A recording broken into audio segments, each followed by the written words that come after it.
बिस्मिल्लाहिर्रहमानिर्रहीम। तो last class में हम लोग पार्टनरशिप पर डिस्कशन कर रहे थे आपसे। आज इसका जो लास्ट एरिया हमारे पास करना है, जो उसके बाद इसके सिर्फ 5 पेपर्स आप लोगों ने करने हैं, वो क्या है? लास्ट एरिया है जनाब कि जब पार्टनर्स के दरमियान प्रॉफिट रेशो तब्दील होता है।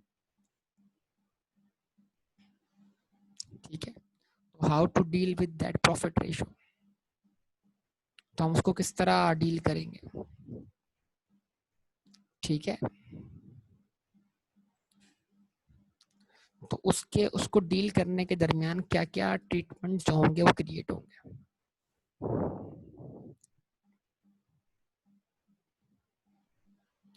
समझ पा रहे हैं मेरी बात को? तो आज का जो सिनेरियो हमारे सामने है वो 2 सिनेरियोज हम डेवलप करने जा रहे हैं।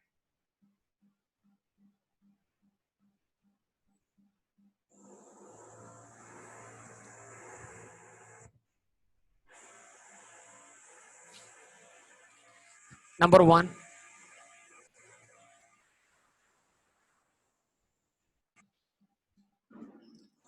Change in profit sharing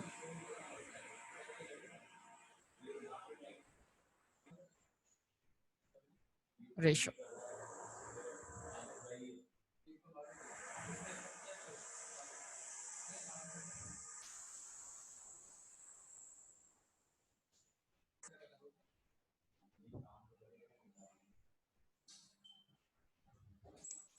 change in profit sharing ratio.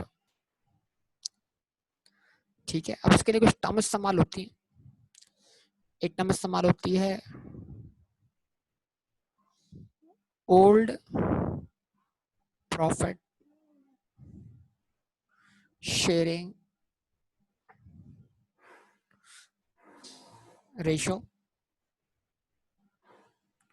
इसको हम इन शॉर्ट बोलते हैं ओपीएसआर।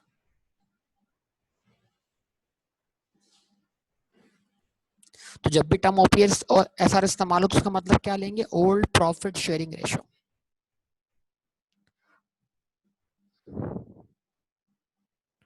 New profit sharing ratio.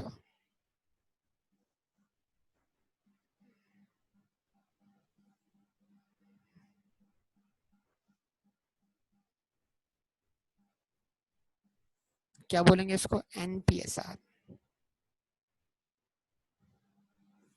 ठीक है, old profit sharing ratio, new profit sharing ratio. अच्छा जी, फर्ज कर लीजिए 2 पार्टनर्स हैं, ए एंड बी।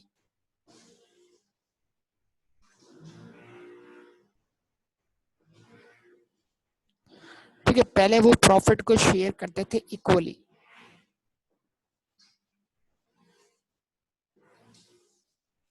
ठीक है,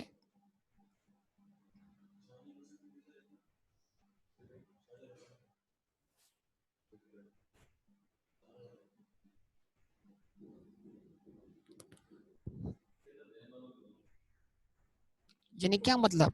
वन हाफ वन हाफ। इस बात का मतलब क्या हुआ? One half one half. One half का मतलब क्या हुआ?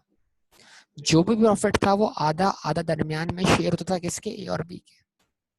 तो अगर आप one half plus one half करें तो आपको आंसर क्या मिलेगा? 1 रुपया मिलेगा। यस और नो? तो इस 1 रुपये का मतलब क्या है?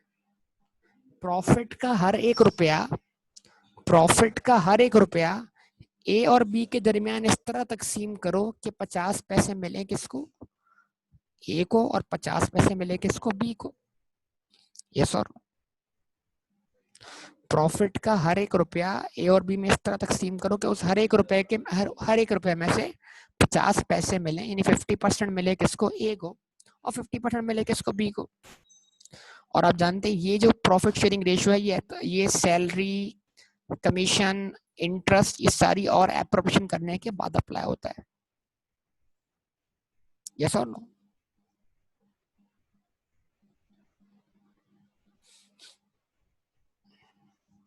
जवाब दें। अच्छा, अब बाज दफा क्या होता है कि एक पार्टनर डोमिनेटिंग होता है, तो वो दूसरे पार्टनर के शेयर को टेक ओवर करने की कोशिश करता है, या फिर अदरवाइज वो पार्टनरशिप तोड़ने की बात करता है। ऐसा पॉसिबल है कि नहीं है? क्योंकि एक पार्टनर ज्यादा एक्टिवली पार्टिसिपेट कर रहा है बिजनेस के अंदर, दूसरा इतना एक्टिवली पार्टिसिपेट नहीं कर रहा, तो जो पहला पार्टनर होता है बोलता है ये बिजनेस तो मैं अकेला भी कर सकता हूँ। तो इस तरह आपस में वही डिस्प्यूट्स क्रिएट हो जाते हैं। पॉसिबल है ना? तो अब या तो ए कहता है मैं बिजनेस छोड़ के अपना बिजनेस कर लूं, या ए बोलता है मेरा इस बिजनेस में शेयर बढ़ जाना चाहिए। क्या ख्याल है?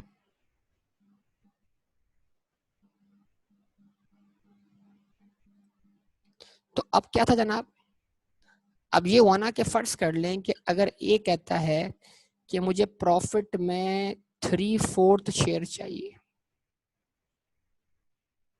तो 3/4 शेयर का मतलब क्या होगा कि अगर प्रॉफिट के 4 हिस्से करें तो 3 हिस्से किसके पास आने चाहिए? ए के पास आने चाहिए। तो आज भी प्रॉफिट का हर एक रुपया क्या होना है? तकसीम होना है ए और बी के दरमियान। तो अब क्या होगा? अब ये होगा कि होगा तो 1 रुपया तकसीम प्रॉफिट का, लेकिन हर 1 रुपये में से अगर 3/4.75 जो है रुपी वो कौन ले जाता है? ए ले जाता है। फिर ए का हिस्सा क्या बचेगा? तो अगर आप 1 में से 3/4 माइनस कर दो तो आंसर क्या बचेगा आपके पास? 1/4।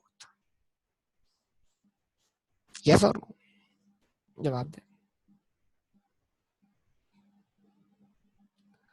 अच्छा, अब ऐसा करने से क्या हुआ?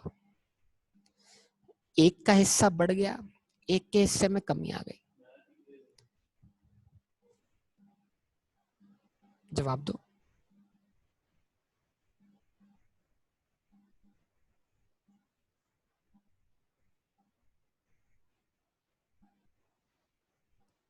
एक ने हिस्सा गेन किया, एक ने हिस्सा लूज कर लिया।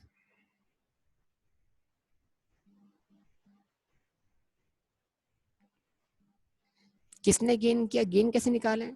कि अगर एक का हिस्सा आज 3/4 है तो पहले 1/2 था, तो 3/4 माइनस 1/2 डिफरेंस निकालना है। कि नया हिस्सा 3/4 है, पुराना हिस्सा 1/2 था, तो ए के पास कितना इजाफा हुआ? ए ने मजीद कितना हिस्सा गेन किया? जरा चेक करें। 3/4 माइनस 1/2,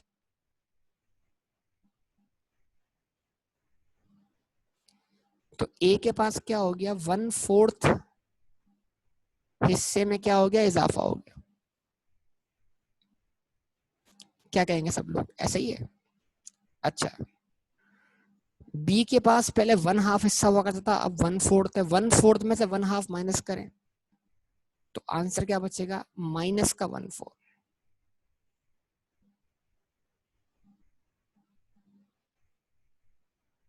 जवाब दे।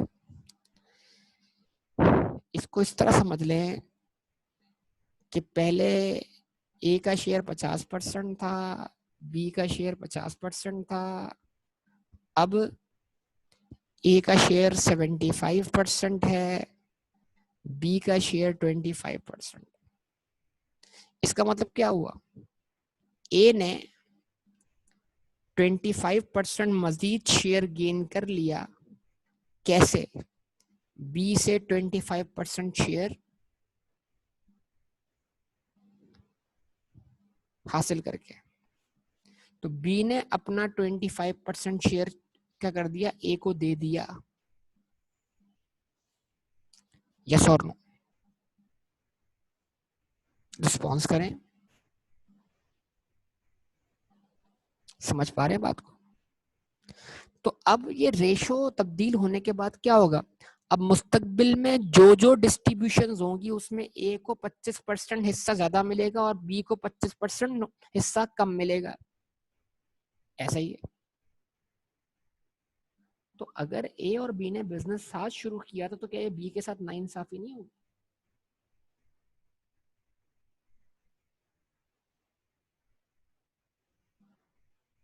बोलिए, क्या कहते हैं आप लोग? तो क्या बी अपना 25% हिस्सा मुफ्त में दे दे ए को? नहीं, एसेट्स नहीं है।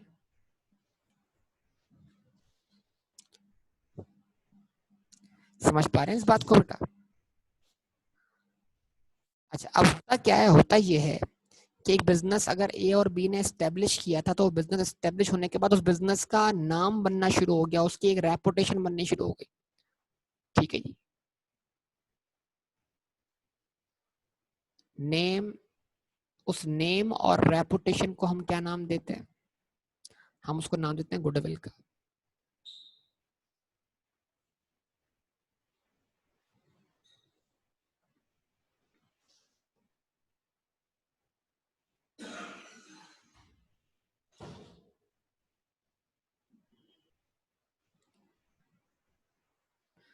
ठीक है जी।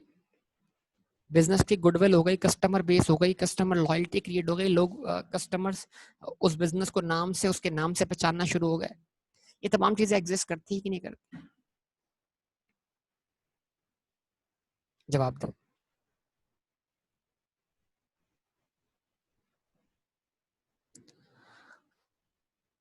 ठीक है। अब गुडविल क्या है? गुडविल ये है कि एक चीज ध्यान में रखिएगा, आप सब जानते हैं assets are equal to equity plus liability. Yes और नो? जवाब दें। एक क्वेश्चन को जानते हैं। तो एक और चीज है, assets are assets minus liabilities is equal to what? Equity. इस तरह भेज सकते हैं इसको।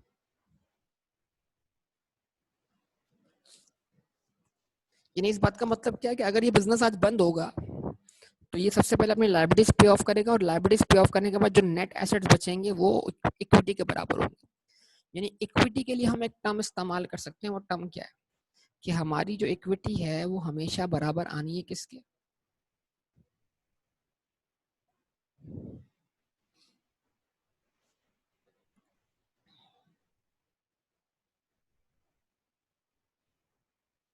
Net assets.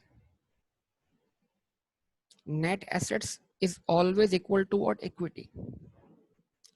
नेट एसेट्स बोले इक्विटी बोले, बात एक ही है। याद रहेगी बात? नेट एसेट्स बोले इक्विटी बोले, बात एक ही है। यानी एग्जामिनर डायरेक्ट वे में बोलेगा तो इक्विटी बोलेगा, इनडायरेक्टली बोलेगा तो एसेट्स माइनस लायबिलिटी मतलब इक्विटी। तो इक्विटी बोलने का डायरेक्ट वे भी है और इक्विटी बोलने का इनडायरेक्ट वे भी है।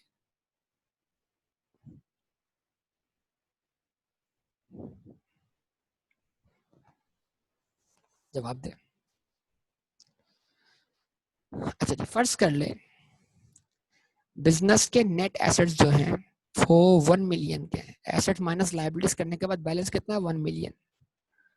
उस 1 मिलियन में ए का हिस्सा 5 लाख है और बी का हिस्सा भी 5 लाख है।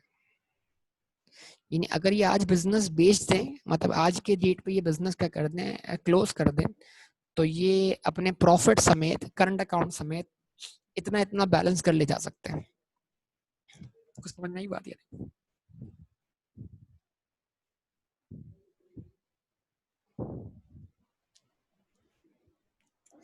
तो आप ये बताइए, इस बिजनेस के मालिकान जो हैं वो ये दोनों मिलकर हैं या कोई एक है?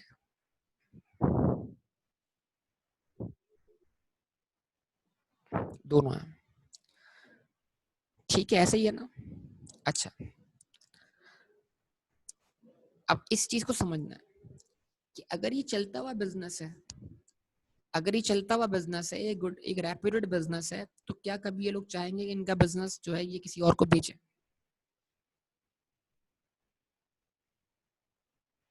नहीं, बिल्कुल भी नहीं। अच्छा, अब अगर कोई बंदा इनको आके ऑफर देता है कि यार एक काम करो कि तुम अपने 5 लाख रुपए मुझसे लो, तुम अपने 5 लाख मुझसे लो, ये बिजनेस बंद करो, जाओ इस बिजनेस को खाली करो, मुझे ये बिजनेस दो और तुम अपने अपने पैसे लेके घर चले जाओ, तो क्या 5 लाख 5 लाख पर ये एग्री हो जाएंगे इस बिजनेस को बेचने के लिए, जितनी इनकी नेट एसेट्स की वैल्यू है, जितनी इनकी इक्विटी है?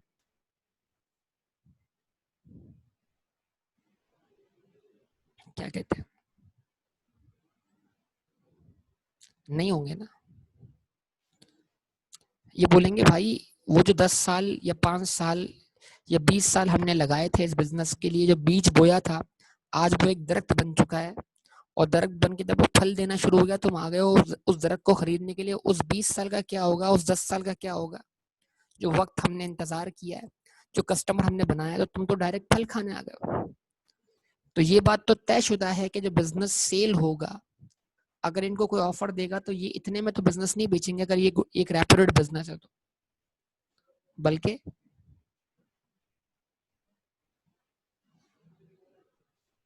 बल्कि ये बिजनेस फर्ज करें, ये बिजनेस 2 लाख ऊपर में बिकता है, तो वो गुडविल जो है वो बिजनेस का एसेट है, 2 लाख से एसेट में इजाफा होगा। तो अब बताइए इस 2 लाख के अंदर इनका शेयर क्या हुआ?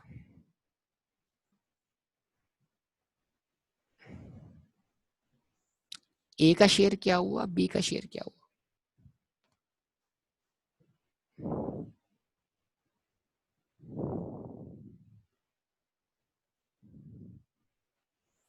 इस 2 लाख के अंदर ए का शेयर क्या हुआ, बी का शेयर क्या हुआ? 50-50, मतलब लाख रुपए किसके? ए के। लाख रुपए किसके? बी के।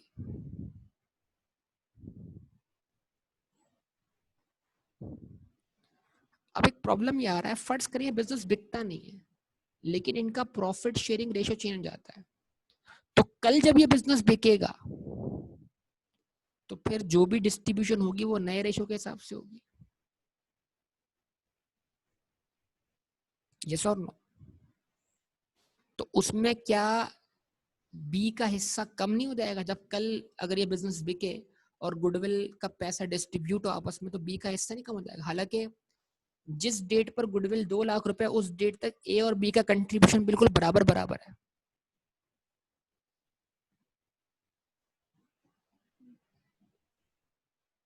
क्या कहते हैं आप लोग?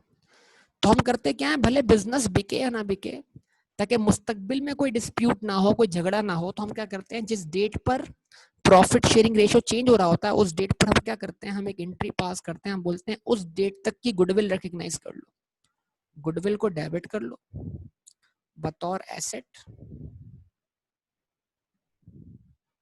फॉर एग्जाम्पल 2 लाख से, और उतने से उनके कैपिटल अकाउंट बढ़ा लो, ताकि 2 लाख की जो गुडविल है उस पर प्रॉफिट चेंज होने वाली डेट तक जो है वो फैसला हो जाए कि भाई इतने अमाउंट तक जो गुडविल होगी वो तो हमारे पुराने रेशो में क्या होगी, हमें तकसीम कर दी गई, ताकि इन केस मुस्तकबिल में जो भी हमारे पास रिजल्ट्स निकलें उसमें नए रेशो और पुराने रेशो की बहस ना हो कि भाई 10 साल तक तो हमारा रेशो 50-50% था, तो जो 10 साल तक की गुडविल है वो तो 50-50 होनी चाहिए, उसके बाद वाली गुडविल जो है वो 75-25 होनी चाहिए।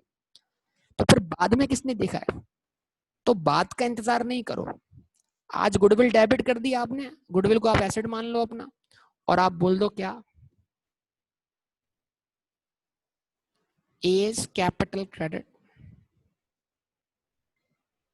कि भाई अगर ये गुडविल बेच दी जाए तो उससे ए को कितना गेन होगा, 1 लाख रुपए का, बी को कितना गेन होगा, 1 लाख रुपए का। वो गेन हम पहले ही उनके अकाउंट में क्रेडिट कर दें, ताकि इन केस मुस्तकबिल में जब भी गुडविल बिके तब इस पे झगड़ा ही ना हो कि कितना शेयर किसके पास आएगा, यानी वो शेयर हमने गुडविल डेबिट करके उनके अकाउंट में पहले ही क्रेडिट कर दिया। अब मिसाल के तौर पर मुस्तकबिल में गुडविल बिकती है 4 लाख की, तो बतौर एसेट गुडविल आपकी बुक्स में कितने से रिकॉग्नाइज हुई हुई है, 2 लाख से। तो अब 2 लाख से रिकॉग्नाइज हुई है, 2 लाख उसका कैरिंग अमाउंट है, और 4 लाख पे बिकी है, तो 4 लाख माइनस 2 लाख, गेन कितना हुआ? चलो 2 लाख, 4 लाख नहीं बोलो, 3 लाख बोलते हैं। मुस्तकबिल में गुडविल 3 लाख पे बिकी है, तो 3 लाख पे अगर बिकी है और 2 लाख रुपए आपके पास पहले ही डेबिट हुए हैं बतौर कैरिंग अमाउंट, तो फर्दर गेन कितना होगा? फर्दर गेन 1 लाख का। अब वो 1 लाख का गेन जो होगा वो इन पार्टनर्स में नए रेशो के हिसाब से क्या होगा, डिस्ट्रीब्यूट होगा। यस और नो? ताकि पुरानी वाली कोई बहस हमारी कोई छिड़े ही नहीं बहस। कि यार पहले गुडविल में इतना हिस्सा जो है वो हमारा इतना था और बाद में इतना है, तो हम जब भी प्रॉफिट शेयरिंग रेशियो चेंज होगा तो जो जो हमारे एक्सपेक्टेड गेन्स होंगे या लॉसेस होंगे till the date of change in profit, उसको हम पहले से ही अपनी बुक्स में रिकॉग्नाइज कर लेंगे, ताकि कभी मुस्तकबिल में झगड़ा ही ना हो, ये बहस ही ना हो, और फिर मुस्तकबिल के जो भी गेन्स या लॉसेस होंगे वो फिर नए रेशियो में तकसीम हो रहे होंगे। ठीक है, तो इसका मतलब ये हुआ। अच्छा, ये सवाल है, अच्छा सवाल है, क्या सिर्फ नेट एसेट होगा? ये बड़ा एक सिंपल वे, ये गुडविल कैलकुलेट करने के मुख्तलिफ तरीकेकार है। ठीक है, और उस तरीकेकार में हमारे पास जो है गुडविल किस चीज का नाम, एक रेपुटेबल बिजनेस किसको बोलते हैं? वो जो प्रॉफिट कमाता हो, अच्छा प्रॉफिट कमाता हो, उसकी कस्टमर बेस हो। तो गुडविल किस चीज का नाम है? अच्छे प्रॉफिट्स कमाने का नाम भी गुडविल ही है, कि अगर एक बिजनेस अच्छे प्रॉफिट्स कमाता है तो उसकी गुडविल है। तो गुडविल कैलकुलेट करने के मुख्तलिफ तरीके हैं। एक तरीका ये है जो आपके सामने रखा गया, कि अगर आपके नेट एसेट्स की फेयर मार्केट वैल्यू 1 मिलियन है और आपका बिजनेस कोई 12 लाख रुपए में खरीदने के लिए तैयार है, तो जो 2 लाख रुपए आपको ऊपर दे रहा है वो गुडविल है। तो आप सिंपल क्या करो, आपका बिजनेस कोई कितने में खरीदने के लिए तैयार है, अब गुडविल का एक फार्मूला बता दूं मैं आपको।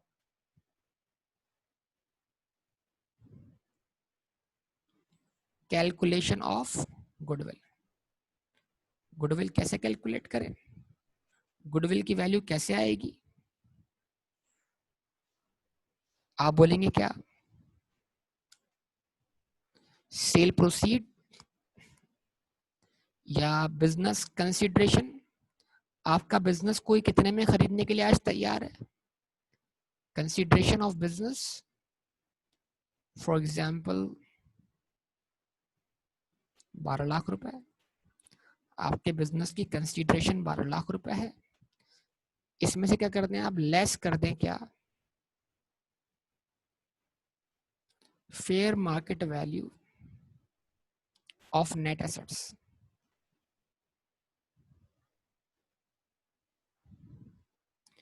For example 1 million.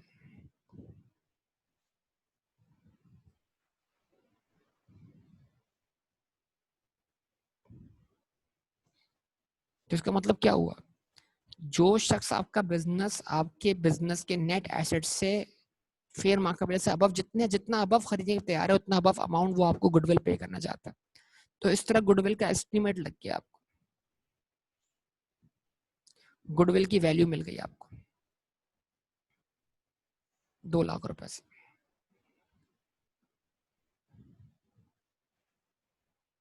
ठीक है ना, ये एक तरीका हो गया। तो ये एक मेथड 1 हो जाएगा हमारे पास। अच्छा, मेथड 2 क्या है? मेथड 2 है एवरेज प्रॉफिट्स।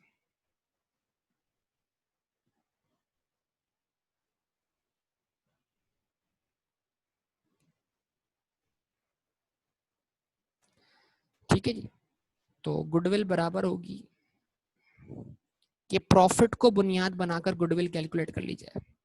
तो गुडविल बराबर होती है किसके, average profits multiplied by what, factor. Factor 2 साल 3 साल जो भी क्वेश्चन में दिया हो ना, कि आप क्या करो, एवरेज निकालो और एवरेज प्रॉफिट को 2 साल से मल्टीप्लाई कर दो, एवरेज प्रॉफिट को 3 साल से मल्टीप्लाई कर दो, तो फिर वो आंसर आपको गुडविल के बराबर आ जाएगा। तो ये दो ही तरीके अप्लाई होते हैं गुडविल कैलकुलेशन। ठीक है, बाकी इसमें जो क्वेश्चन गाइडलाइन प्रोवाइड करे उसको फॉलो करेंगे, गुडविल आप इजीली कैलकुलेट कर लेंगे। एवरेज प्रॉफिट कौन से लेने हैं, तो बाज दफा जो है वो एवरेज प्रॉफिट जो होते हैं वो सुपर प्रॉफिट भी होते हैं, यानी कि जो प्रॉफिट आपके थे उसमें से आप अपॉर्चुनिटी कॉस्ट माइनस कर लें, सैलरी माइनस कर लें, कमीशन माइनस कर लें, इंटरेस्ट माइनस कर लें, और जो रिमेनिंग प्रॉफिट जो बचता था ना डिस्ट्रीब्यूट करने के लिए, उसको आप प्रॉफिट के तौर पे कंसीडर करें, फिर उसका एवरेज निकालें, फिर उसको मल्टीप्लाई बाय फैक्टर कर दें। तो ये मुख्तलिफ प्रॉफिट, एवरेज प्रॉफिट तो यार प्रॉफिट्स का एवरेज है ना, पहले साल का, दूसरे साल का, तीसरे साल का, जितने भी साल के प्रॉफिट दिए वो हम कैलकुलेट करते हैं। अभी हम अप्लाई कर रहे हैं इसको, देखिए क्वेश्चन आपके सामने रखता हूँ ना मैं आज की क्लास में आपको यही तो प्रैक्टिस करवा रहा हूँ। ठीक है, अब देखो जरा इसको यहाँ पर सब लोग, अभी आपके सामने भाई आपको परचेज कंसीडरेशन वाला तो मामला समझ में आ गया ना, consideration minus fair market value of net assets, वो तो डिफरेंस का तो गुडविल आ गई, वो तो एक तरीका आपके सामने हो गया। अब एक और तरीका आपके सामने रख रहा हूं मैं, वो क्या है वो देख ले।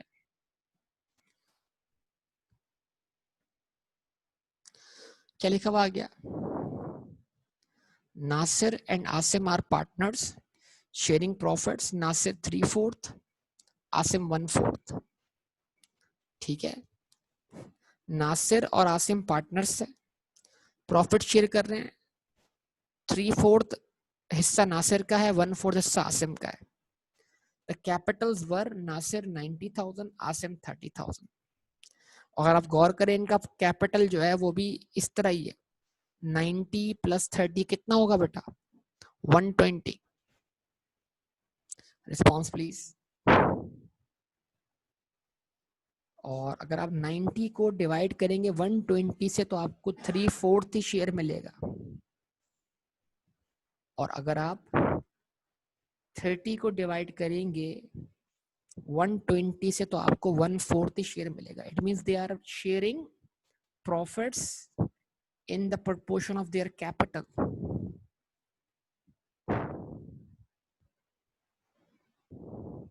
सही है। अच्छा, it is decided that with effect from April 1 the profit sharing ratio will be Nasir 5/8, Asim 3/8। पहले प्रॉफिट के 4 हिस्से होते थे, 3 हिस्से नासिर के पास, 1 हिस्सा आसिम के पास। अब प्रॉफिट के 8 हिस्से होंगे। बिल्कुल एनपीएसआर, वेरी गुड। ये ओपीएसआर है, ये एनपीएसआर है। इसका मतलब क्या हुआ, नासिर का हिस्सा पहले से कम हो गया और आसिम का हिस्सा पहले से बढ़ गया। यस और no? 5/8 is not equal to 75%. 5/8 is less than 75%. तो इसका मतलब ये हुआ मुस्तकबिल में कभी भी बिजनेस अगर सेल होगा तो जो गुडविल आएगी वो नासिर के हिस्से में कम आएगी। तो आज तक की डेट की जो भी गुडविल बनती है वो नासिर अपने अपने अपने कैपिटल अकाउंट में क्रेडिट कर दे 3/4 से, और आसिम क्रेडिट कर दे 1/4 से। यस और नो? क्योंकि प्रॉफिट शेयरिंग रेशियो क्या हो रहा है, चेंज हो रहा है। क्या कहते हैं आप लोग, बात समझ में आती है?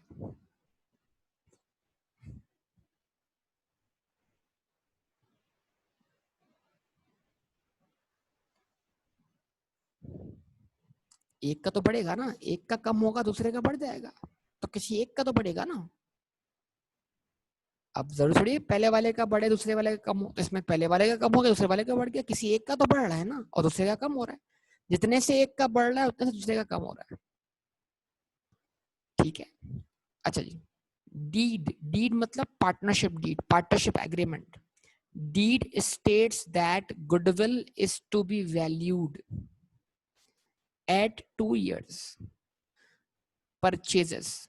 जो कोई भी हमसे बिजनेस खरीदेगा वो हमसे गुडविल के तौर पर 2 साल के प्रॉफिट्स परचेज करेगा ऑफ द 3 years प्रॉफिट्स। ठीक है, 2 years purchase of 3 years profit, यानी क्या मतलब, 2 साल के प्रॉफिट परचेज करेगा और वो उन 2 साल के प्रॉफिट को परचेज करने के लिए जो बेस होगी वो 3 साल के प्रॉफिट्स का एवरेज होगा। And the capital of the 2 partners should be proportionate to the profit sharing ratio. और जो पार्टनर्स का कैपिटल अकाउंट होगा वो भी प्रोपोर्शनेट कर दिया जाएगा किससे, उनके न्यू प्रॉफिट शेयरिंग रेशियो से।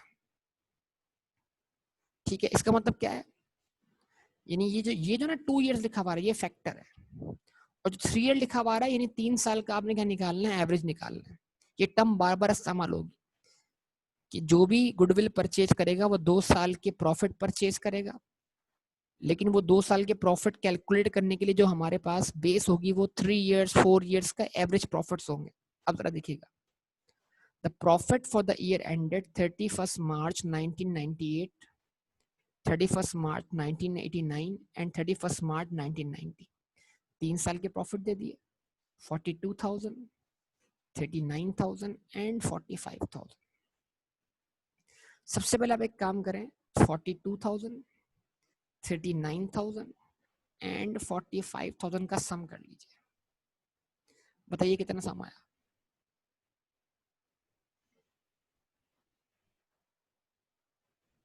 यहाँ पर 3 इयर्स एवरेज प्रॉफिट लव्स होना चाहिए, एवरेज लव मिसिंग है यहाँ पर, ये एवरेज यहाँ पर आप ऐड कर लीजिएगा अपने पास। कितना सम आया?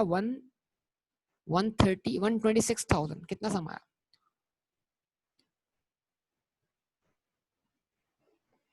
126,000। इसको डिवाइडेड बाय 3 कर ले, इसको डिवाइडेड बाय 3 कर ले, तो ये 42,000 क्या आया बेटा? 3 इयर्स एवरेज प्रॉफिट, यस और नो?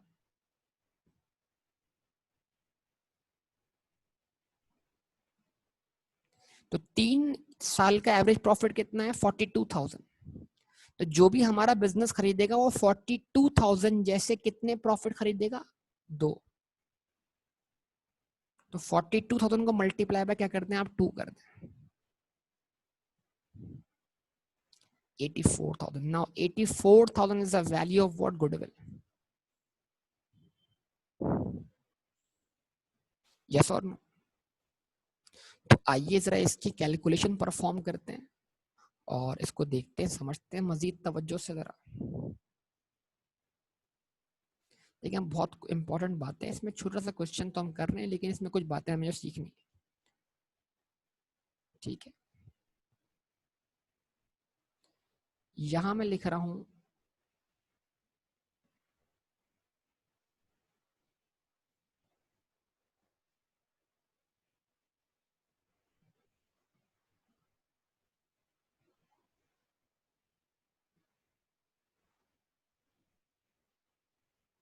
Partners capital account.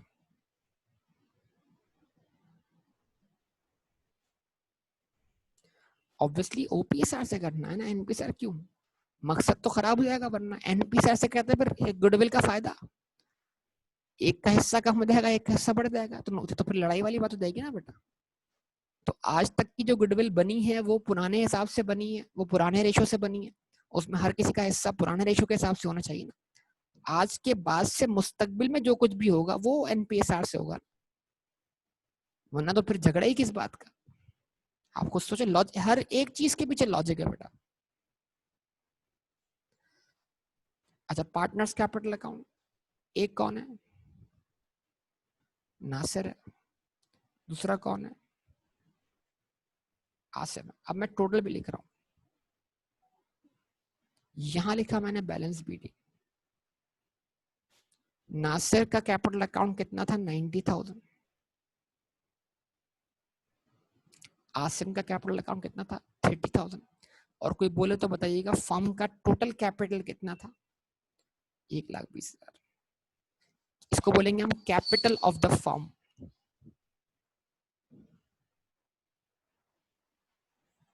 सही है, क्या बोलेंगे बेटा इसको? रिस्पॉन्स दें। जो जितने भी पार्टनर्स हैं उनके कैपिटल को अगर हम सम कर लें तो हम क्या कहेंगे? उसको कैपिटल ऑफ द फर्म कहेंगे, फर्म का कैपिटल। ओके, सही है बेटा। अच्छा, उसके बाद हम यहाँ करते हैं वर्किंग।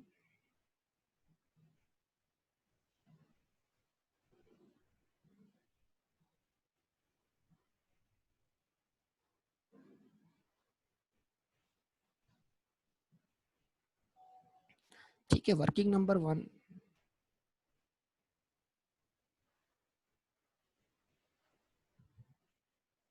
गुडविल। गुडविल कैलकुलेट कर लो।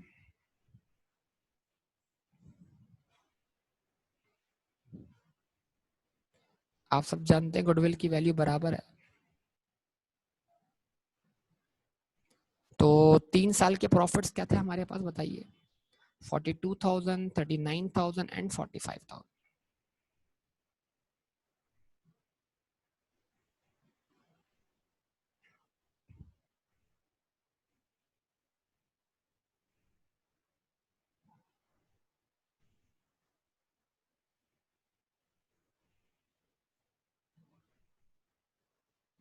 इन सबको प्लस किया, डिवाइडेड बाय 3 किया ताकि एवरेज मिल जाए, और मल्टीप्लाई बाय 2 कर दिया फैक्टर जो क्वेश्चन ने बताया। तो एवरेज प्रॉफिट आप सब जानते हैं 42,000 आया था, और जब उसको मल्टीप्लाई बाय 2 किया तो गुडविल की वैल्यू कितनी आ गई, 84,000।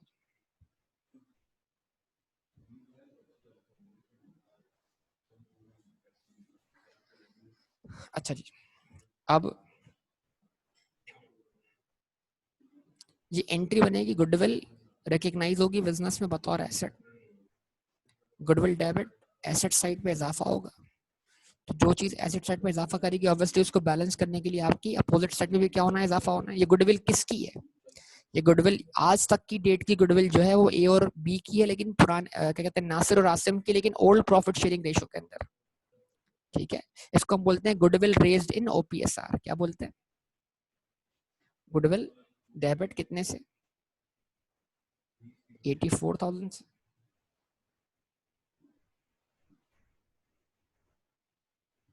नासिर्स कैपिटल एंड व्हाट, आसिम्स कैपिटल।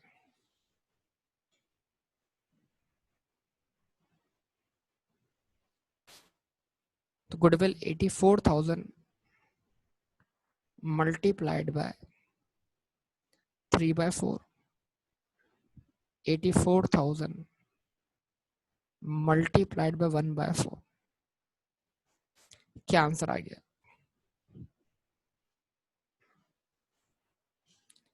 इसको हम क्या बोलेंगे, गुडविल रेज्ड इन ओपीएसआर। ये बताइए कितना कितना हिस्सा बना, नासिर का हिस्सा कितना है, आसिम का हिस्सा कितना है, अमाउंट तो बताइए। 84,000 में नासिर का हिस्सा कितना है, 3/4।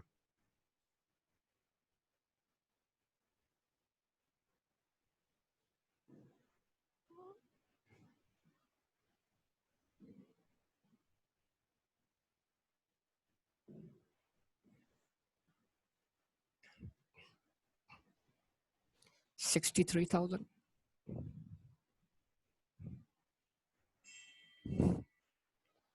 ठीक है, और उसके बाद 21,000। सही है बेटा। तो इसका मतलब क्या हुआ, यहाँ लिखा आपने गुडविल के डेबिट होने की वजह से पार्टनर्स के कैपिटल अकाउंट ओपीएसआर में क्या हो गया, क्रेडिट हो गया। तो 63,000 नासिर के हिस्से में आते हैं इस गुडविल के, और 21,000 आसिम के हिस्से में आते हैं। ठीक है जी, टोटल फर्म के कैपिटल में 84,000 का इजाफा हो जाता है। सही है।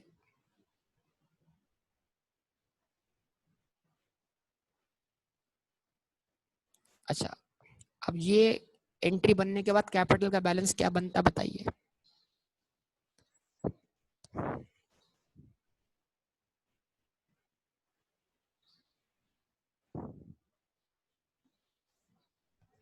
रिस्पॉन्स कर, ये एंट्री बनने के बाद कैपिटल अकाउंट का बैलेंस क्या बनता है बेटा, प्लीज रिस्पॉन्स।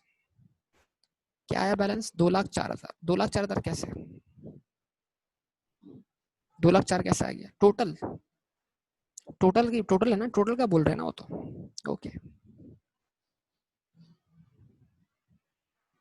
153,000 एंड व्हाट, 51,000, और टोटल 2,04,000 हो गया।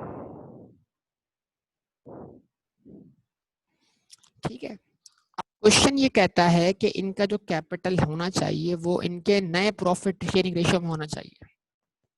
यस और नो, ये कैपिटल अभी भी ओल्ड प्रॉफिट शेयरिंग रेशियो में चल रहा है।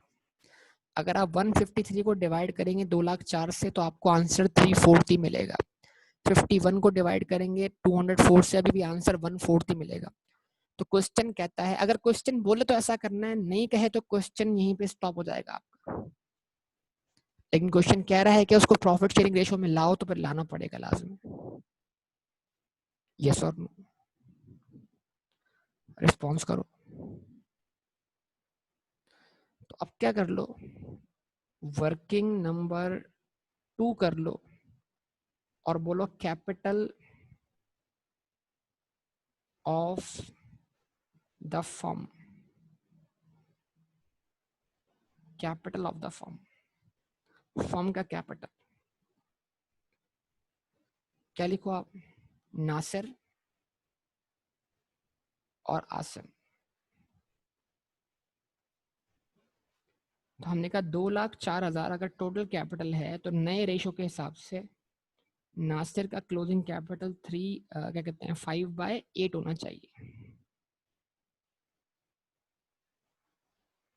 ठीक है, और 2,04,000 अगर total capital of the firm है तो इसमें आसिम का जो हिस्सा है वो 3/8 होना चाहिए।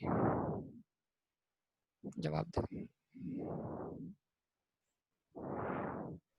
तो 2,04,000 मल्टीप्लाई बाय 5/8, क्या आंसर बना?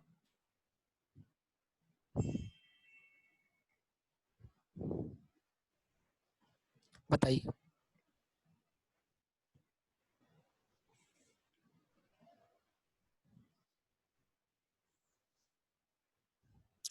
2,04,000 मल्टीप्लाई 5/8,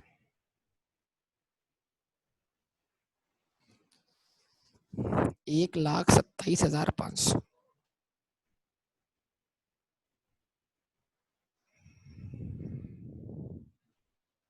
ठीक है, ये क्वेश्चन ने बताया ना, आपने क्वेश्चन अगर सही से पढ़ा हो तो पता लगेगा। अब नया प्रॉफिट एग्रीमेंट क्या है, अब क्वेश्चन मेनली ये तो मसला है, कैसे कैसे आया, ये रहा question. With effect from April 1, 1990, the profit sharing ratio will be Nasir 5/8 and Asim 3/8. और क्वेश्चन ने खुद कहा कि that capital of two partners should be proportionate to the profit sharing ratio. Question read करना इशू है ना सबसे बड़ा। हाँ भाई, दूसरे का कितना बना फिर 76,500।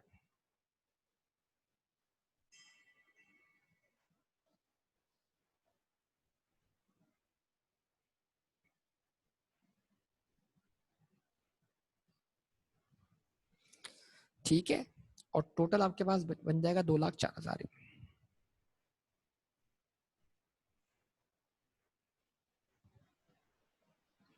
अच्छा, इसका मतलब क्या है, एक बात तय है। अब इसका मतलब ये हुआ, एक बात तय है,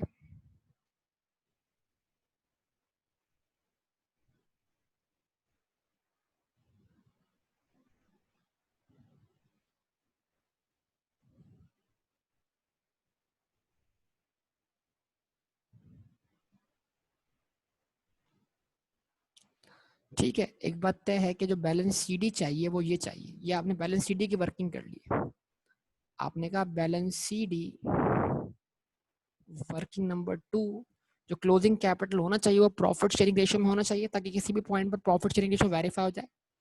और कितना होना चाहिए, 127,500, 76,500, लेकिन टोटल वही रहेगा, टोटल पे कोई चेंज नहीं आएगा। जवाब दे। अब इसका बैलेंस कितना है इसके कैपिटल अकाउंट में अवेलेबल,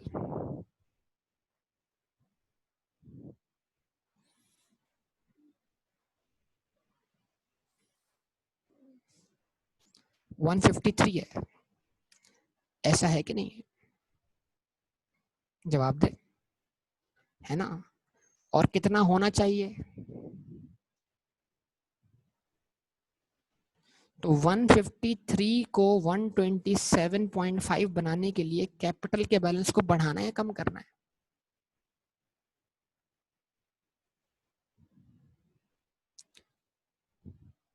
कितने से कम करना है, इंक्रीज करना है? 153 को 127 बनाना है बेटा। कितने से कम करना है? 25,500 से। ठीक है। अच्छा, 51,000 को 76,500, 51,000 को 76,500 बनाने के लिए क्या करना है? इंक्रीज करना है, डिक्रीज करना है?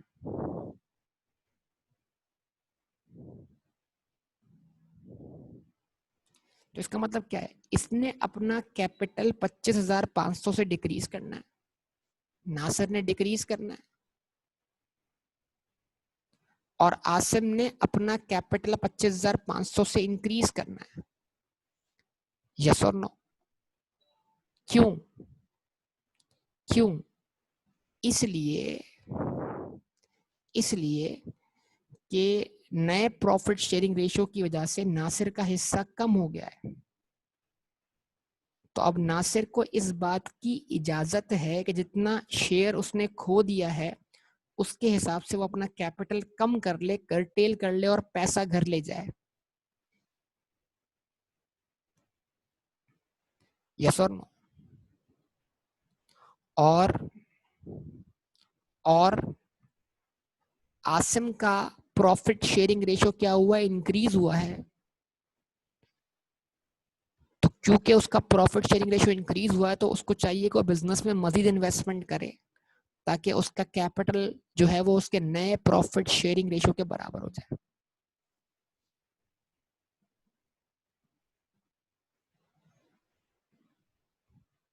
क्या कहते हैं? तो जिसका प्रॉफिट शेयरिंग रेशियो इंक्रीज हो रहा है वो पैसा ला रहा है। Response please. और जिसका प्रॉफिट शेयरिंग रेशियो डिक्रीज हो रहा है वो पैसा घर लेके जा रहा है। अब ये घर ले जाना ड्रॉइंग्स नहीं है, ये प्रॉफिट विदड्रॉ नहीं हो रहा, ये कैपिटल कर्टेल हो रहा है। यस बोलिए, रिस्पॉन्स तो दे बेटा।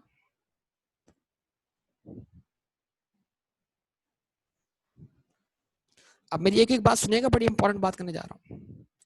अब आप ये बताइए कि घर से पैसा कौन ला रहा है मजीद?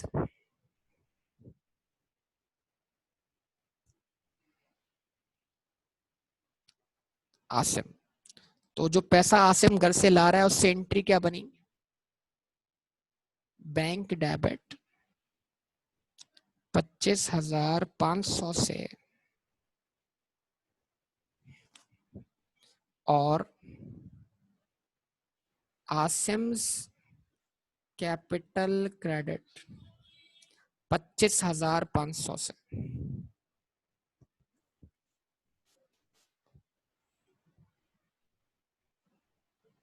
यस और नो? बोलिए, क्या कहते हैं आप लोग? रिस्पॉन्स करें प्लीज। तो यहां लिखूंगा मैं क्या? कैश ब्रॉट, या तो कैश लाया गया है या कैश क्या होगा? विदड्रॉन होगा।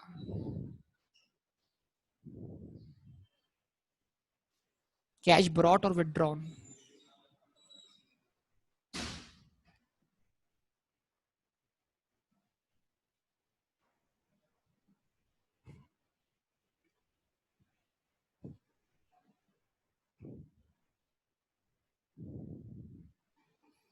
ठीक है जी। अब इसका मतलब क्या हुआ? एंट्री बनी, बैंक अकाउंट डेबिट हुआ, बिजनेस के रिसोर्सेज में इजाफा हो गया, आसिम का कैपिटल अकाउंट क्रेडिट हो गया 25,500 से। जैसे क्रेडिट हुआ तो अब आसिम के कैपिटल अकाउंट का बैलेंस 51,000 से इंक्रीज हो गया, कितना हो गया? 76,500। यस और नो?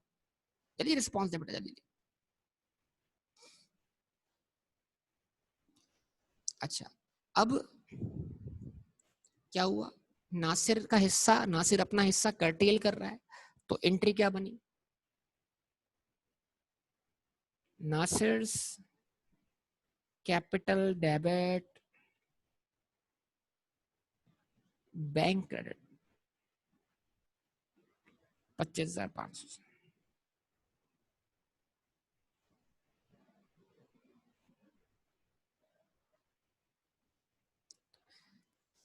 ठीक है बेटा, रिस्पॉन्स दें। तो नासिर के कैपिटल में कमी आ रही है 25,500 से।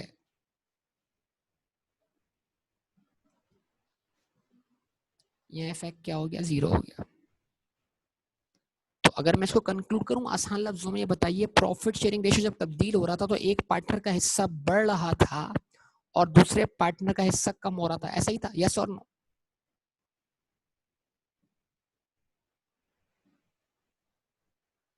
जब प्रॉफिट शेयरिंग रेशियो तब्दील हो रहा था तो एक पार्टनर का हिस्सा बढ़ रहा था, दूसरे पार्टनर का हिस्सा कम हो रहा था, ऐसा ही था, यस और नो? आसिम का हिस्सा बढ़ रहा था और नासिर का हिस्सा कम हो रहा था, यानी आसान लफ्जों में नासिर अपना हिस्सा बेच रहा था, किसको? आसिम को। नासिर ने अपना कुछ प्रॉफिट शेयरिंग रेशियो बेच दिया, किसको? आसिम को। तो जो नासिर ने प्रॉफिट शेयरिंग रेशियो खरीदा उसका पैसा वो लेकर आया बिजनेस में, और वही पैसा नासिर घर ले गया क्योंकि नासिर ने अपना हिस्सा आसिम को बेच दिया। क्या कहते हैं?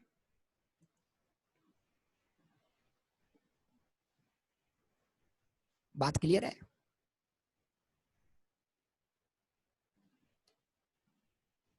कुछ समझ पा रहे हैं मैं क्या बोलना चाह रहा हूं?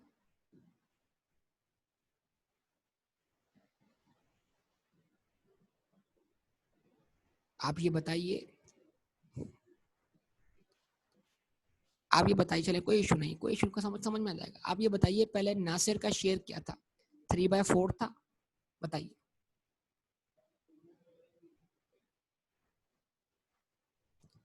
आप कैलकुलेटर उठाइए, जो मैं बोल रहा हूँ वो बताइए, क्या नासिर का हिस्सा 3/4 था? 3/4 था। अब नासिर का हिस्सा कितना है? 5/8 है। तो जरा आप 5/8 में से 3/4 माइनस कीजिए, डिफरेंस निकालिए।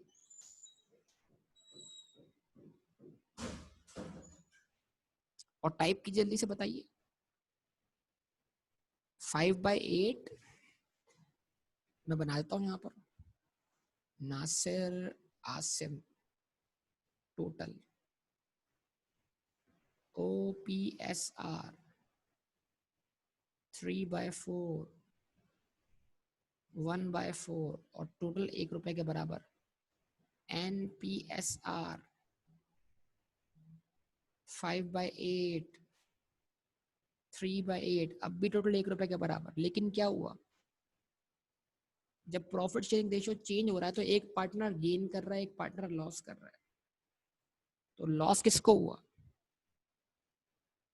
प्रॉफिट शेयरिंग रेशियो कम किसका हुआ?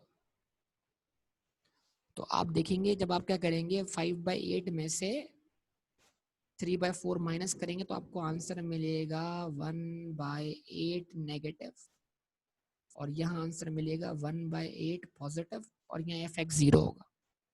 यानी नासिर ने अपने प्रॉफिट में से 1/8 हिस्सा किसको दे दिया? आसिम को। नासिर ने अपना हिस्सा, पूरा हिस्सा नहीं बल्कि हिस्से का पार्ट क्या कर दिया? बेच दिया। क्लियर? तो जो हिस्सा बेच रहा है उसको पैसे मिलते हैं, वो घर पैसा लेके जा रहा है, और जो हिस्सा खरीद रहा है वो बिजनेस में पैसा ला रहा है।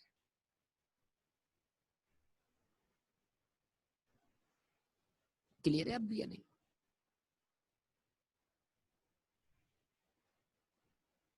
जब बिजनेस शुरू किया तो पैसा इन्वेस्ट किया था ना। ठीक है। अच्छा, अब इससे क्या प्रॉब्लम देखें, जब भी किसी क्वेश्चन में प्रॉफिट शेयरिंग रेशियो चेंज होता है तो कैपिटल की वैल्यू गुडविल की वजह से क्या हो जाती है? चेंज जाती है, यस और नो? भले आप उसका प्रॉफिट शेयरिंग रेशियो में एडजस्टमेंट करें ना करें, क्वेश्चन बोले ना बोले वो अलग मसला है, लेकिन कम से कम इतना तो मानना पड़ेगा कि गुडविल की एडजस्टमेंट बनने से आपके कैपिटल की वैल्यू चेंज हो जाएगी, यस और नो? रिस्पॉन्स हो भाई जल्दी जल्दी। तो अब मिसाल के तौर पे जनवरी, फरवरी और मार्च कितने मंथ थे? 3 मंथ्स थे। Response they please. तो अब 3 मंथ्स का जो इंटरेस्ट ऑन कैपिटल है वो इस ओपनिंग कैपिटल पे निकलेगा। तो मिसाल के तौर पर अगर इंटरेस्ट ऑन कैपिटल जो है वो 10% है, तो 90,000 का 10% मल्टीप्लाई बाय 3 डिवाइड बाय 12, 30,000 का 10% मल्टीप्लाई बाय 3 डिवाइड बाय 12। लेकिन क्योंकि अप्रैल ऑनवर्ड्स आपका प्रॉफिट शेयरिंग रेशियो चेंज हो चुका है, और प्रॉफिट शेयरिंग रेशियो चेंज होने की वजह से गुडविल की क्या हुई है, एडजस्टमेंट हुई है, और गुडविल